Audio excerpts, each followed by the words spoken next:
¿Crees que el legado más aterrador de la Unión Soviética es Chernobyl?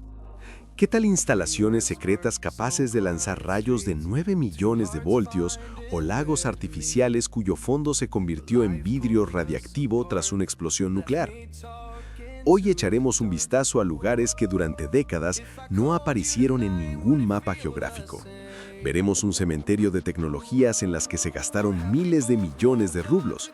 Y al final descubrirás una isla fantasma ultrasecreta donde, en las ardientes arenas, aún duerme una amenaza biológica capaz de borrar a la humanidad de la faz de la Tierra.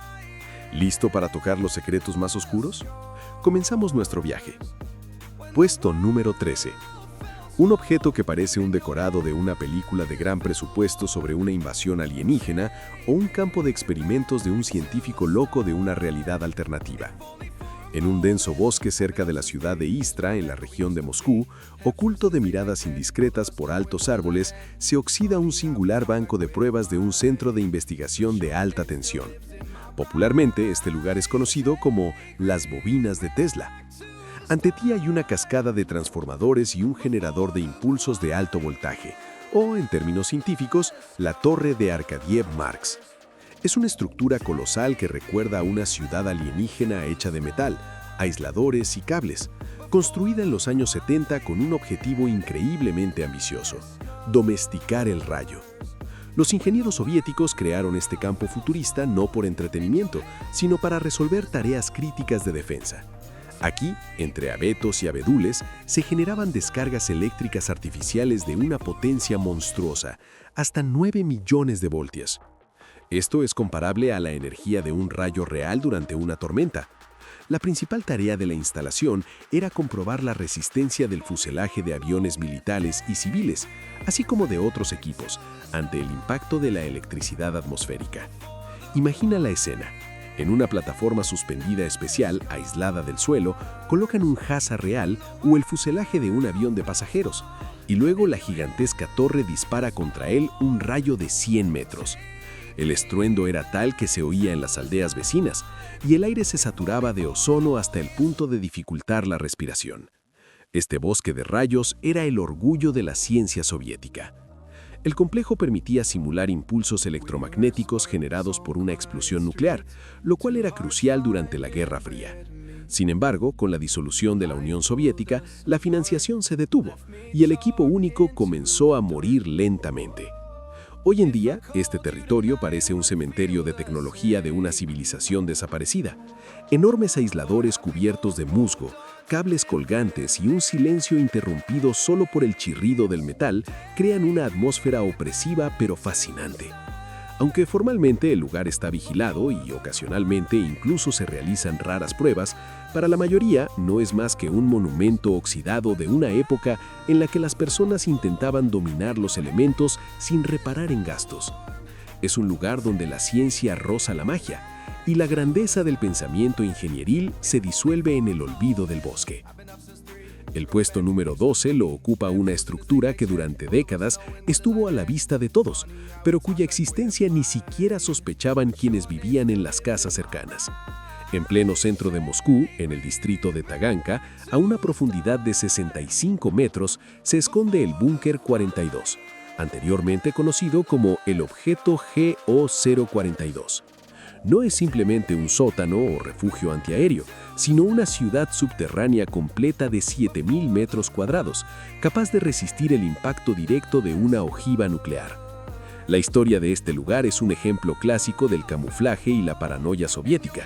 La entrada al búnker se escondía dentro de una casa señorial de 2 plantas del siglo XIX, sin nada especial. Las ventanas de esa casa siempre estaban cubiertas y ningún transeúnte sospechaba que detrás de ellas no había residentes ni residentes, sino solo un muro de hormigón y el pozo de un ascensor que descendía al abismo. La construcción comenzó en la década de 1950 por orden personal de Joseph Stalin. La tarea era clara: crear un puesto de comando protegido para la aviación de largo alcance. Los ingenieros soviéticos se enfrentaron a enormes dificultades. Tuvieron que trabajar en el centro de una ciudad densamente poblada, sin llamar la atención y en condiciones geológicas extremadamente complejas. Para excavar los túneles a tal profundidad, utilizaron la misma tecnología que en la construcción del metro, y la tierra se retiraba por la noche a través de pozos conectados con los túneles de la línea circular. Por cierto, el búnker realmente tiene una salida directa al metro, lo que permitía al personal llegar al servicio sin ser visto. Dentro de este capullo de acero podían sobrevivir de forma autónoma hasta 600 personas durante 30 días.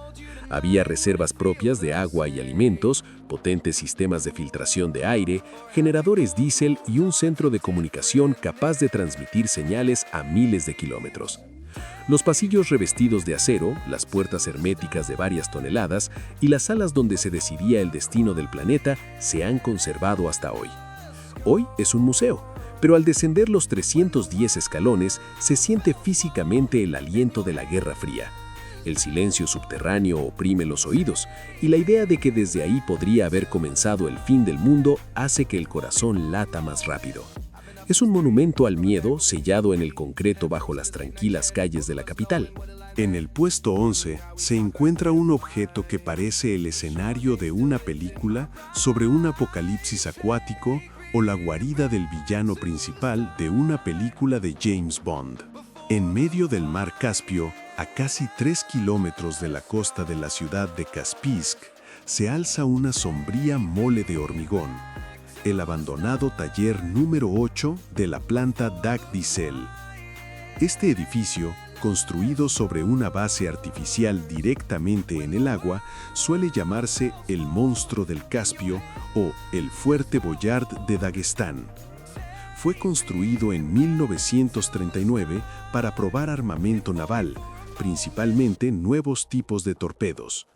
La Unión Soviética necesitaba una estación donde pudiera ensayar proyectiles en secreto y con seguridad, sin temor a espías o testigos accidentales. La construcción de este taller fue a la vez una hazaña de ingeniería y un verdadero infierno.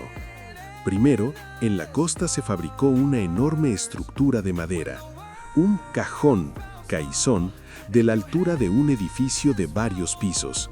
Luego fue remolcada al mar, rellenada con hormigón y hundida, creando una isla artificial de 5.000 metros cuadrados. Sobre este cimiento se levantó un edificio con torres de observación, laboratorios, dormitorios para ingenieros, comedor e incluso una biblioteca. Las personas vivían y trabajaban allí durante semanas, completamente aisladas del continente, rodeadas únicamente por las olas y el secreto. Bajo el agua se encontraban los lanzadores desde los cuales los torpedos partían hacia el mar abierto, mientras los especialistas registraban su velocidad y trayectoria. Sin embargo, el progreso no se detiene. Con la aparición de torpedos más modernos, de mayor alcance y capaces de operar a mayor profundidad, la profundidad del mar en esa zona y el tamaño del campo de pruebas dejaron de ser suficientes. Para 1966, este singular taller se volvió innecesario. Hoy, DAC Diesel es un fantasma. Sus paredes están corroídas por la sal y el viento, las ventanas abiertas al vacío, y en su interior solo se escucha el silbido del aire y el grito de las gaviotas. Solo se puede llegar en barco y únicamente con buen tiempo. Al entrar, ves mecanismos oxidados, estructuras derrumbadas y sientes el poder de un imperio que podía permitirse construir palacios de la ciencia en medio del mar y luego abandonarlos sin más. Es un lugar donde la grandeza de la idea chocó con la implacabilidad del tiempo.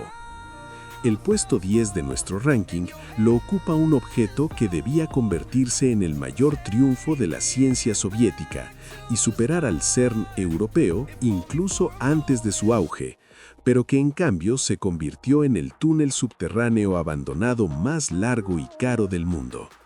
Nos dirigimos a la ciudad científica de Protvino, al sur de la región de Moscú. Aquí, a una profundidad entre 20 y 60 metros bajo tierra, se esconde un monstruo de hormigón, el Complejo Acelerador Acumulador, conocido como UNK. Se trata de un gigantesco túnel circular de 21 kilómetros de longitud, Para que te hagas una idea, es comparable a la longitud de la línea circular del metro de Moscú. La Unión Soviética estaba construyendo su propio gran colisionador de hadrones, que debía superar en potencia y capacidades a todos los análogos occidentales existentes y futuros durante décadas. La construcción de este colosal anillo comenzó en 1983. Las ambiciones eran enormes. Los científicos planeaban hacer colisionar protones con una energía de 3.000 gigaelectrovoltios, intentando desentrañar los secretos del origen del universo y descubrir nuevas partículas elementales. Se invirtieron millones de rublos soviéticos. Los túneles fueron excavados por los mejores constructores de metro del país utilizando escudos de perforación únicos. Dentro del anillo principal se logró instalar parte del equipo más complejo: cientos de toneladas de magnetos superconductores, tubos de vacío y sensores destinados a acelerar la materia a velocidades cercanas a la de la luz. Era la culminación del pensamiento ingenieril, listo en aproximadamente un 70%. Sin embargo, la disolución del país puso fin al sueño de la supremacía científica. En los años 90, la financiación primero se redujo y luego se detuvo por completo. El objeto único que podría haber cambiado la historia de la ciencia mundial fue simplemente conservado y, en la práctica, abandonado.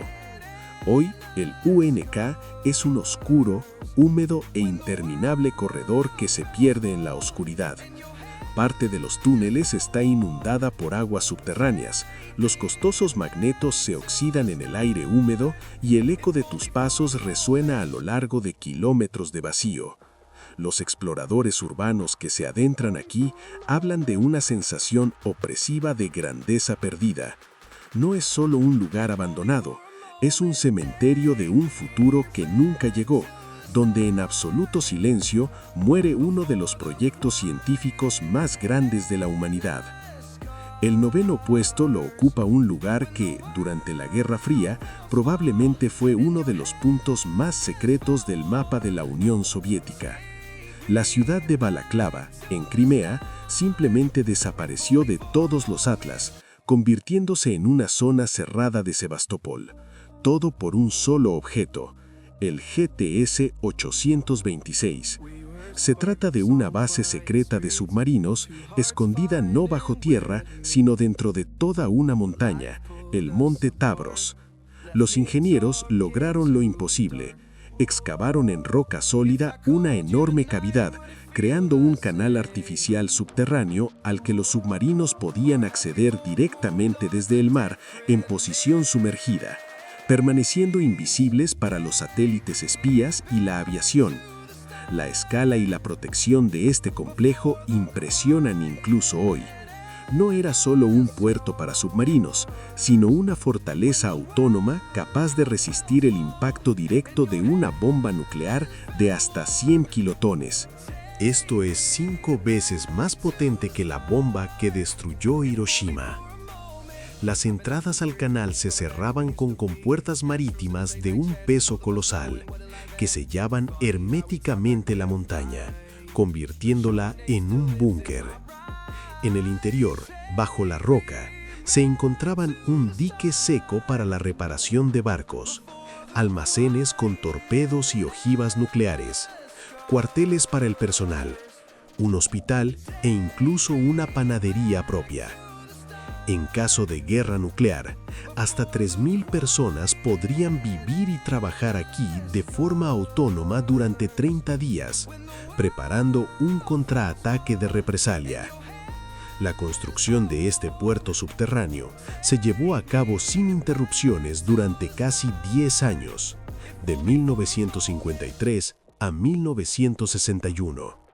Los constructores extrajeron de la montaña 120.000 toneladas de roca, trabajando bajo el más estricto secreto.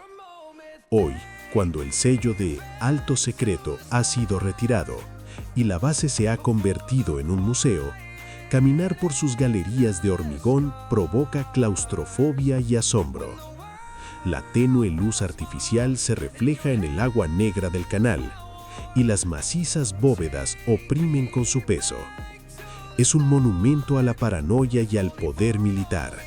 El vientre de un leviatán, creado para sobrevivir al fin del mundo y lanzar el último golpe desde las entrañas de la Tierra.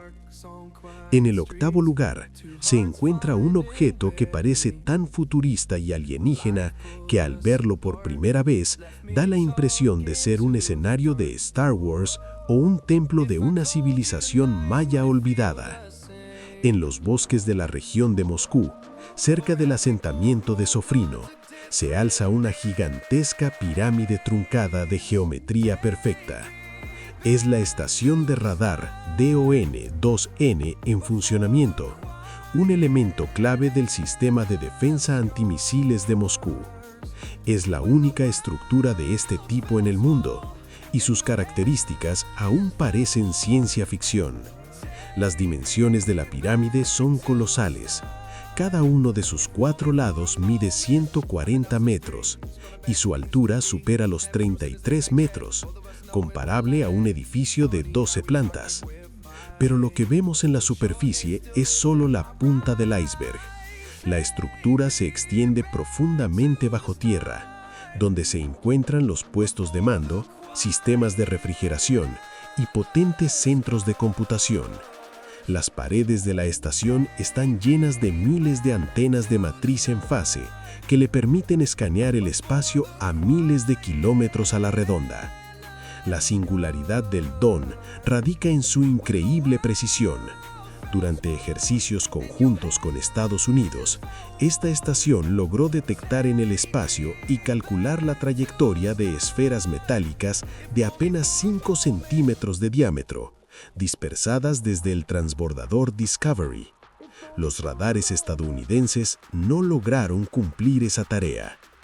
Dentro de la pirámide se encuentra el superordenador Elbrus, que en tiempo real procesa terabytes de datos, vigilando todo lo que se dirige hacia la capital.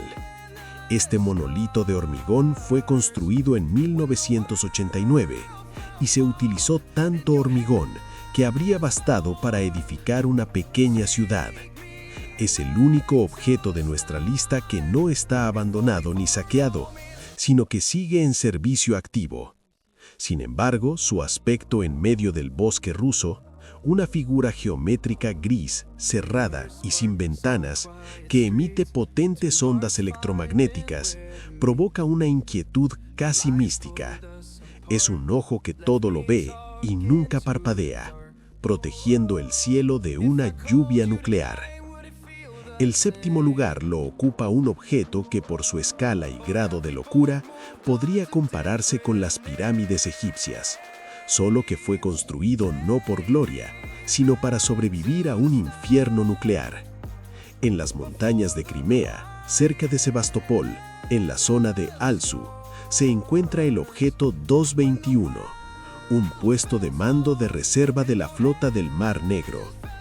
No es simplemente un búnker, sino una ciudad subterránea completa excavada dentro del macizo montañoso de Mishen.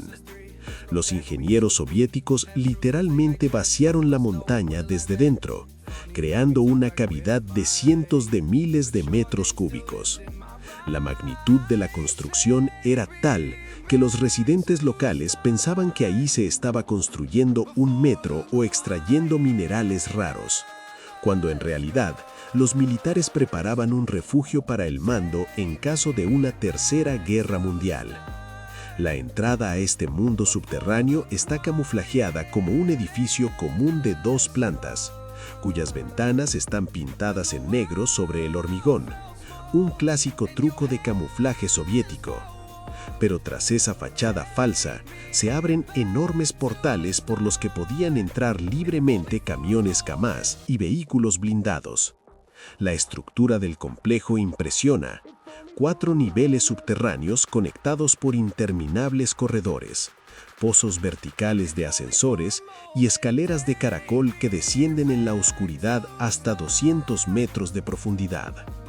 Aquí debían ubicarse un centro de comunicaciones, una central eléctrica autónoma, un hospital e incluso bloques residenciales para cientos de oficiales y especialistas. El objeto estaba completado en casi un 90%. En el interior ya se habían tendido cables, instalado sistemas de soporte vital e incluso comenzado a introducir muebles. Las paredes estaban decoradas con mosaicos y pinturas para hacer más llevadera la vida bajo tierra. Pero la caída de la Unión Soviética detuvo la construcción para siempre. La seguridad fue retirada y el objeto 221 se convirtió en víctima de uno de los saqueos más masivos en la historia de la península. Los cazadores de metal se llevaron todo, desde puertas herméticas de varios tonos hasta el cableado de cobre, dejando solo un esqueleto de hormigón desnudo. Hoy, este lugar parece el escenario de una película de terror. Pozos negros abiertos en los que es fácil caer y desaparecer sin dejar rastro. Ecos resonantes y oscuridad absoluta. Es un monumento a cómo los colosales esfuerzos y recursos de todo un imperio fueron arrojados al horno de la historia, dejando tras de sí solo una montaña vacía y destripada. En el sexto lugar, nos lleva a Kazajistán, al territorio del tristemente célebre polígono de Semipalatinsk, donde la Unión Soviética realizó algunos de sus experimentos más audaces y aterradores con el átomo. Aquí se encuentra el lago atómico o lago Chagán. Si lo miras desde un satélite, verás un cuerpo de agua perfectamente circular, con bordes inusualmente elevados, parecido a un cráter de impacto de meteorito. Pero este cráter es obra del hombre. Apareció en un solo instante, el 15 de enero de 1965. Ese día, los científicos nucleares soviéticos detonaron bajo tierra una carga termonuclear de 140 kilotones, 9 veces más potente que la bomba lanzada sobre Hiroshima. El objetivo del experimento, con nombre en clave Chagán, parecía noble a primera vista: demostrar que las explosiones nucleares podían utilizarse con fines constructivos, para crear embalses en regiones áridas, excavar canales y desviar ríos. La explosión lanzó al aire 10 millones de toneladas de tierra y el cráter resultante, de 100 metros de profundidad y 400 metros de diámetro, fue conectado mediante un canal con el río Chaganka. Así nació el primer lago atómico del mundo. Los científicos estaban tan seguros de la seguridad del proyecto que el ministro de Industria Nuclear, Yefim Slavsky, se bañó en el lago ante las cámaras para demostrar su pureza. Sin embargo, la naturaleza no perdonó una intervención tan brusca. El agua llenó el cráter, pero su fondo se convirtió en vidrio radiactivo, y las orillas eran montones de tierra contaminada. Incluso se introdujeron peces en el lago. Sobrevivieron, pero mutaron. Algunos crecieron a tamaños enormes, con mandíbulas deformadas y órganos internos alterados. Por supuesto, esos peces no eran aptos para el consumo. Hoy el lago atómico es un monumento inquietante, bello pero muerto, símbolo de la arrogancia humana. Los niveles de radiación siguen superando la norma en decenas de veces, especialmente en los bordes del cráter. Es un lugar donde el ser humano intentó jugar a ser Dios, remodelando el paisaje con la fuerza del átomo, pero terminó creando solo un estanque venenoso en medio de la estepa. El quinto lugar lo ocupa un gigante científico único, escondido en las montañas de Armenia, que parece un artefacto olvidado de una antigua civilización avanzada. Se trata del radiotelescopio de espejo Geruni. Imagina una enorme estructura de hormigón en forma de cuenco de 54 metros de diámetro, integrada directamente en la ladera del monte Aragats, a una altitud de 1.700 metros. Dentro de este cuenco, como las escamas de un dragón gigante, brillan 4.000 espejos de aluminio pulidos a la perfección. A diferencia de los radiotelescopios tradicionales, que giran siguiendo el movimiento de las estrellas, este permanece inmóvil, firmemente anclado al suelo. La orientación hacia los objetos celestes se realizaba mediante un espejo secundario suspendido en estructuras metálicas. Este proyecto fue la creación del brillante físico soviético Paris Geruni, quien soñaba con construir el ojo más preciso y sensible del planeta, capaz de escuchar el susurro del universo, desde explosiones de supernovas lejanas hasta posibles señales de civilizaciones extraterrestres. La construcción duró de 1975 a 1985, y cuando el telescopio entró en funcionamiento, mostró resultados extraordinarios. Su sensibilidad y precisión no tenían igual gracias a su diseño único y a la ausencia de interferencias propias. Fue un triunfo de la radioastronomía soviética. Pero el colapso de la URSS puso fin también a este proyecto. A principios de los años 90, la financiación cesó y el complejo fue abandonado. Hoy ofrece una imagen desgarradora. El enorme cuenco de espejos, en el que se reflejan el cielo y las nubes, se cubre poco a poco de hierba y óxido. El edificio del centro científico, donde antes se analizaban señales del cosmos, está vacío, con ventanas rotas y documentos esparcidos. El tiempo parece haberse detenido hace 30 años. Este ojo estelar que podía observar los confines del universo, ahora mira ciegamente al cielo, convertido en un monumento a una genialidad que dejó de ser necesaria en un nuevo mundo. El cuarto lugar de nuestro ranking lo ocupa un objeto que se convirtió en protagonista de una de las leyendas urbanas más famosas de los años 90, que asustó a medio mundo, el Pozo Superprofundo de Kola, situado en la región de Múrmansk, entre tundras interminables y formaciones rocosas. En la prensa occidental fue apodado el Pozo al Infierno. Los periódicos afirmaban que los geólogos soviéticos, al perforar la Tierra hasta profundidades increíbles, bajaron un micrófono y grabaron los aterradores gritos de miles de almas condenadas, tras lo cual una criatura demoníaca escapó del pozo. Por supuesto, era un mito, pero la realidad no fue menos impresionante. Se trató de uno de los más grandes logros de la ciencia soviética. Los ingenieros no buscaban petróleo ni gas, sino alcanzar el manto terrestre para comprender mejor la estructura del planeta. La perforación comenzó en 1970 y continuó, con interrupciones, durante más de 20 años. Perforar el escudo granítico resultó extremadamente difícil. A profundidades donde la presión alcanza las 1000 atmósferas y la temperatura supera los 200 grados Celsius, las brocas se desgastaban como mantequilla y los cables se rompían por su propio peso. Aún así, los especialistas soviéticos lograron lo imposible, alcanzando un récord de 12.226 metros. Esto es más profundo que la fosa de las Marianas. Los resultados revolucionaron la ciencia. A profundidades donde, según la teoría, debería haber sequedad y ausencia de vida, se encontró agua e incluso microfósiles de formas de vida antiguas con una edad de 2.000 millones de años. Sin embargo, el final de este grandioso proyecto fue triste.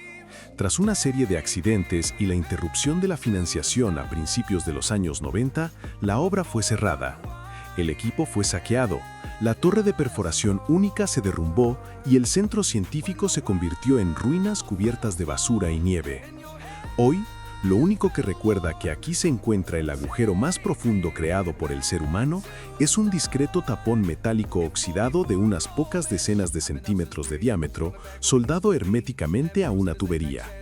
Los turistas que llegan a este lugar a menudo pasan de largo sin darse cuenta de que bajo sus pies está la entrada al inframundo de la ciencia, sellada con pernos oxidados. El ranking lo encabeza un lugar cuyo nombre por sí solo pone la piel de gallina a los habitantes locales y a los historiadores.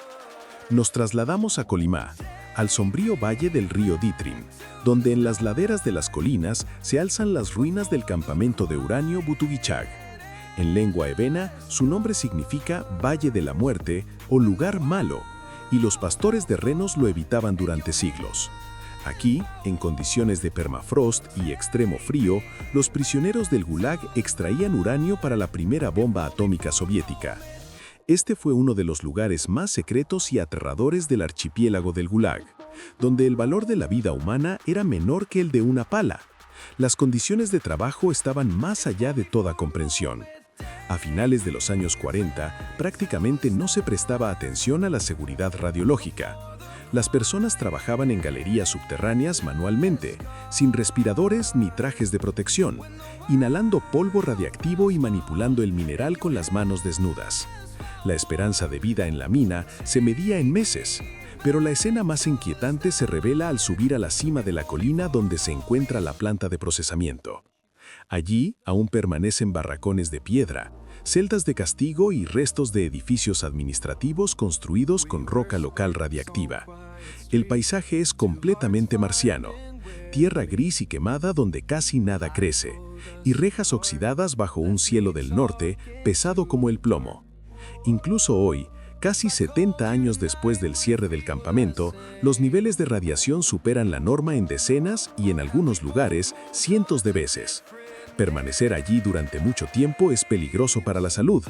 Este lugar está impregnado de sufrimiento y de un veneno invisible. Ni siquiera los saqueadores se llevan el metal, conscientes de su contaminación. Las ruinas del campamento permanecen como un aterrador monumento a una época en la que para crear el escudo nuclear de un imperio se sacrificaron miles de vidas y la propia tierra quedó envenenada durante siglos. El segundo lugar, la medalla de plata de nuestro ranking, lo ocupa un sitio que durante muchos años fue llamado la bomba sucia de Europa y la mayor amenaza ecológica al océano Ártico. Se trata del almacén de combustible nuclear gastado en la bahía de Andrieva, ubicado a solo 55 kilómetros de la frontera con Noruega. En los años 60, aquí se creó una base técnica de la Flota Norte para recargar los reactores de submarinos nucleares. Pero lo que comenzó como una instalación militar de alta tecnología se convirtió para los años 80 en un verdadero cementerio nuclear que alarmó a expertos internacionales. El problema fue que el almacén se construyó con prisa y no estaba diseñado para albergar tal cantidad de residuos. En 1982 ocurrió un accidente. En la piscina del edificio 5, donde se almacenaban bajo el agua miles de elementos combustibles, apareció una grieta. El agua radiactiva comenzó a filtrarse directamente al mar de Barents, amenazando con contaminar toda la zona. Los militares decidieron retirar urgentemente el material peligroso, pero no había dónde colocarlo. Las barras con uranio y plutonio simplemente se almacenaban en viejos barriles metálicos y contenedores de concreto dejados a la intemperie, expuestos al viento y la riña. A principios de los años 2000, la situación se volvió crítica. Los contenedores oxidados tenían fugas, los niveles de radiación eran mortales y cualquier chispa podía provocar una catástrofe comparable a Chernobyl, pero en la costa del océano. Solo entonces se asignaron fondos para limpiar la zona. Hoy, la bahía de Andrieva es una zona de control total, donde las personas trabajan con trajes de máxima protección y robots desmantelan estructuras a las que los humanos no pueden acercarse. Es un claro ejemplo de cómo la Guerra Fría nos dejó no solo tecnología, sino toneladas de desechos letales que tendremos que gestionar durante décadas. Y finalmente, el líder absoluto de nuestro ranking, el primer lugar. El oro lo obtiene un lugar que con razón puede llamarse la Isla del Apocalipsis. Es un sitio donde la Unión Soviética se preparaba para la guerra biológica y cuyas consecuencias siguen representando una amenaza para la humanidad. Se trata de la Isla del Renacimiento, ubicada en medio del mar de Aral en proceso de desecación en la frontera entre Kazajistán y Uzbekistán. En 1948 se estableció allí el polígono ultrasecreto Barjan o Aralsk 7. En los mapas de la época, esta enorme extensión de tierra aparecía como un territorio vacío, pero en realidad allí existía una actividad intensa, más propia de un thriller de ciencia ficción. En la isla se construyó una ciudad militar cerrada llamada Kantubek, con una población de aproximadamente 1.500 personas. Había escuelas, parques, un estadio y cómodas viviendas para oficiales y científicos. Pero a pocos kilómetros de la zona residencial, tras alambradas, se encontraba un complejo de laboratorios donde se probaban las armas más terribles jamás creadas por el hombre. Cepas de ántrax, peste, tularemia, brucelosis, viruela y tifus eran modificadas para hacerlas resistentes a antibióticos y temperaturas extremas. Los participantes de estos experimentos eran animales. Miles de monos, kusuei, caballos, ovejas y roedores eran llevados al polígono con barcazas. Los ataban a postes en la estepa y luego aviones rociaban sobre ellos nubes de aerosol con agentes biológicos de combate.